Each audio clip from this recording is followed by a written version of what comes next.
नमस्कार दोस्तों, अलध्रुव अकेडमी में आपका जोरदार स्वागत है।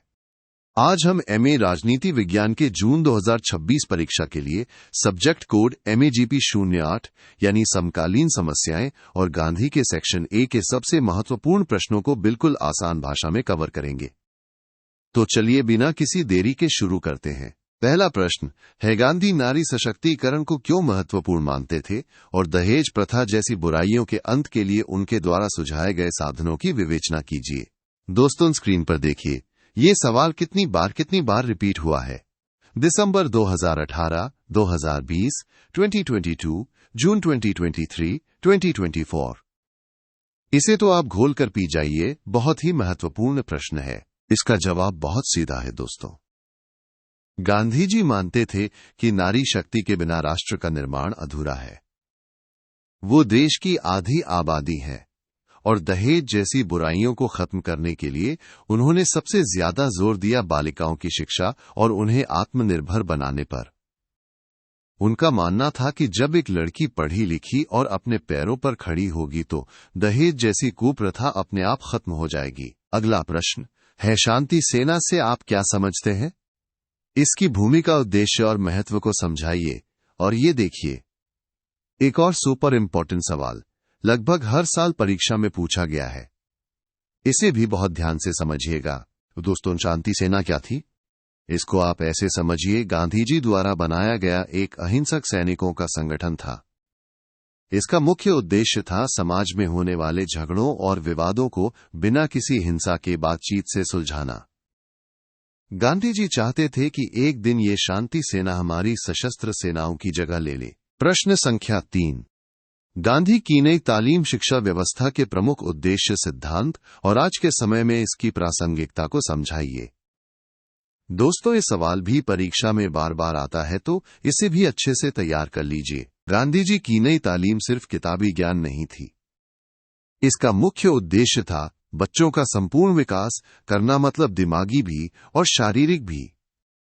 इसमें श्रम की प्रतिष्ठा यानी मेहनत करने को सम्मान देना और स्वावलंबन यानी आत्मनिर्भर बनना सिखाया जाता था।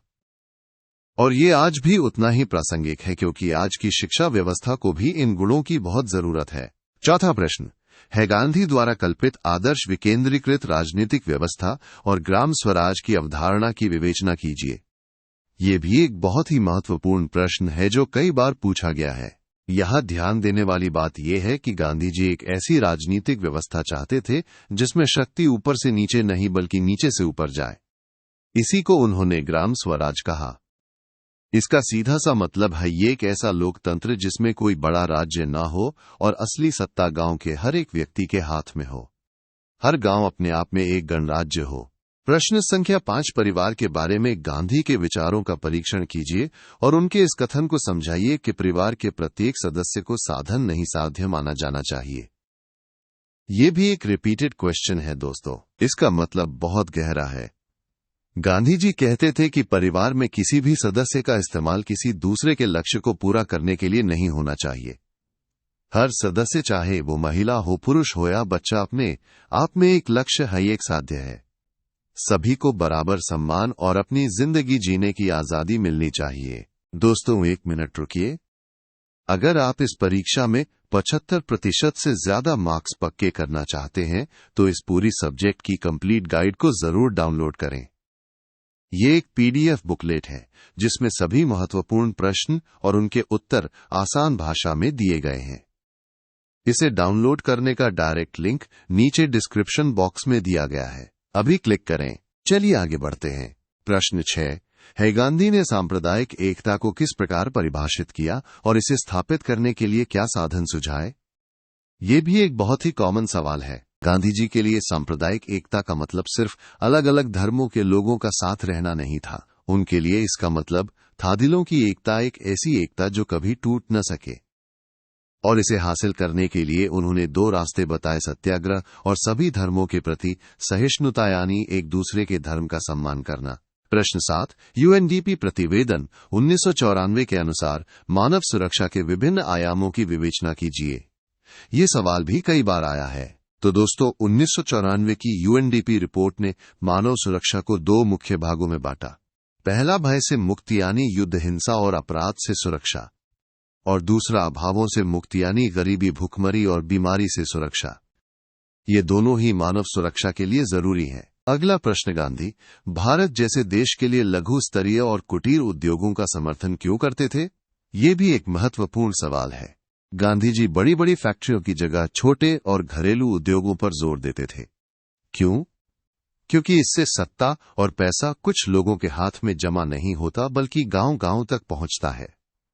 इससे ग्रामीण अर्थव्यवस्था मजबूत होती है और लोग आत्मनिर्भर बनते हैं। प्रश्न 9, गांधी द्वारा प्रस्तुत रोटी के लिए श्रम सिद्धांत के लाभ तथा महत्व को समझाइए। ये भी एक रिपीटेड क्वेश्चन है। गांधी जी का रोटी के लिए श्रम का सिद्धांत कहता है कि हर व्यक्ति को अपना पेट भरने के लिए शारीरिक मेहनत करनी चाहिए। इससे समाज में समानता आती है, कोई छोटा बड़ा नहीं रहता, लोग आत्मनिर्भर बनते हैं और शोषण खत्म होता है। 10वां प्रश्न, अस्पृश्यता उन्मूलन जैसे सामाजिक सुधारों के लिए गांधी हृदय परिवर्तन को क्यों आवश्यक मानते थे?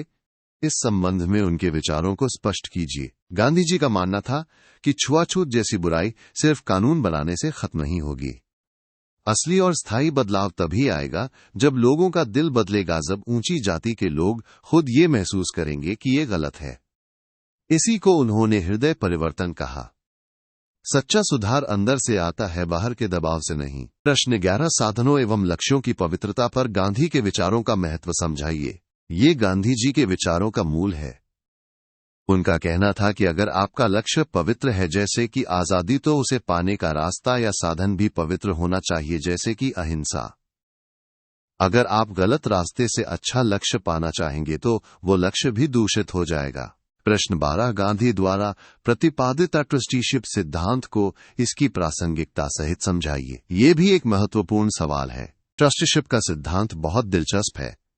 गांधी जी कहते थे कि अमीर लोगों को अपनी अतिरिक्त संपत्ति का मालिक नहीं, बल्कि ट्रस्ट या संरक्षक समझना चाहिए और उस संपत्ति का इस्तेमाल पूरे समाज के कल्याण के लिए करना चाहिए।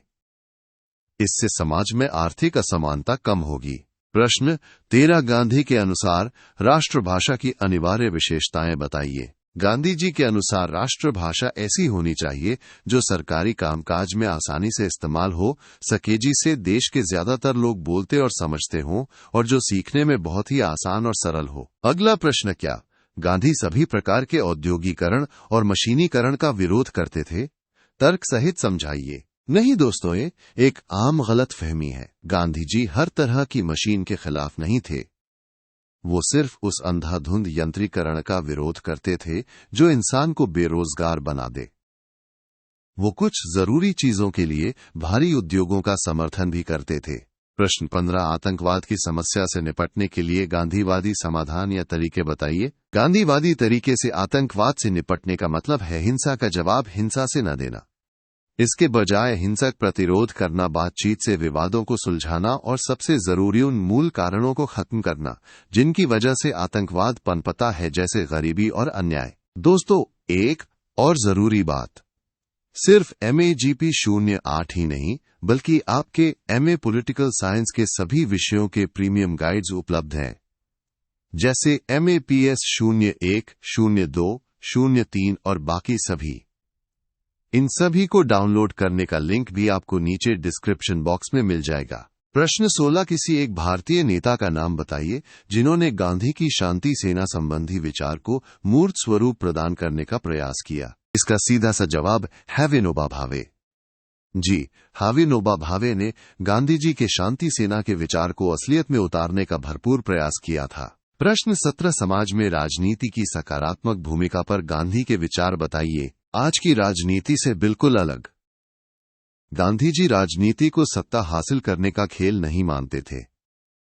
उनके लिए राजनीति का मतलब था जनसेवा, लोगों की भलाई करना और समाज का नैतिक उत्थान करना। प्रश्न 18, आधुनिक सभ्यता को गांधी ने शैतानी सभ्यता क्यों माना? गांधी जी ने पश्चिमी आधुनिक सभ्यता को शैतानी सभ्यता इसलिए कहा क्योंकि ये पूरी तरह से भौतिकवाद यानी पैसे और चीजों के पीछे भागने, शोषण और हिंसा पर आधारित थी।